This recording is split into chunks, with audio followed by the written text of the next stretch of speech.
quel est le joueur le plus sympa à tes yeux sur le circuit? Federer. Ouais, j'étais sûr que tu allais dire ça. Le plus antipathique? Berdych. Pourquoi?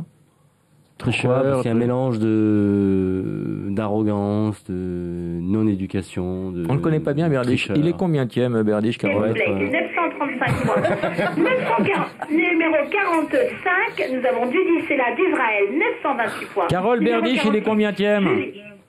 Jules, alors Laurent Baffy, premier. 46e, Julien Benetton. Toi, tu n'as jamais voulu être numéro 1. C'est ça ta force? C'est le mal français, c'est ça? Et tu l'as été par hasard. Quand ils ont remis les compteurs à zéro, tu as été pendant 8 jours numéro 1. Explique cette anecdote.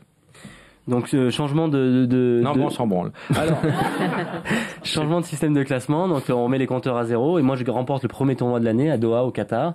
Et donc, je suis l'espace d'une semaine le numéro 1 mondial, très éphémère. Le plus dragueur de tout le circuit? Le plus dragueur. Richard Gasquet. Oui, c'est un gros rouleur de patins, lui, mais il faut qu'il se méfie parce qu'il peut y avoir des effets secondaires quand même. Hein.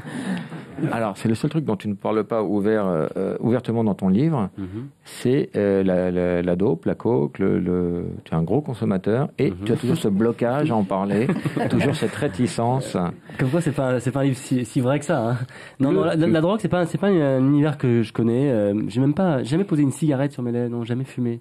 Oui, mais enfin, chacun prend la drogue comme il l'entend. Si toi, c'est vos par voie rectale, c'est le mieux monté. Il est monstrueux.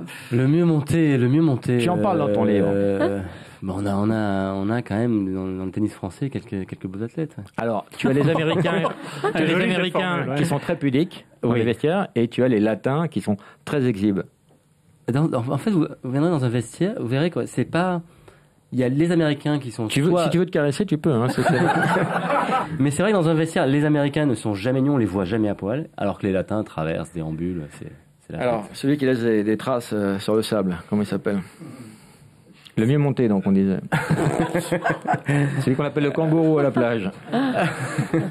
Non, mais je vous ai dit, dans le tennis français, on a des joueurs très athlétiques. Par exemple. C'est Julie qui me demande. Hein. C'est pas vrai, on a des... Pourquoi pas le balancer tout de suite plutôt que de faire durer comme ça alors oui, que non, mais tu vas finir par le dire? Oh là là, c'est très gênant, mais... Non, pas du tout. Qui a joué la finale à Bercy, là, récemment? Mon fils. Absolument, voilà, mon fils. Il paraît que c'est pas tant la taille de son sexe qui choque les gens quand il se déshabille, c'est l'enrouleur. Ah, c'est l'enrouleur. C'est ce qu'on a dit. Il a un système génial après l'amour, il appuie sur un bouton et il y a rembobinage automatique.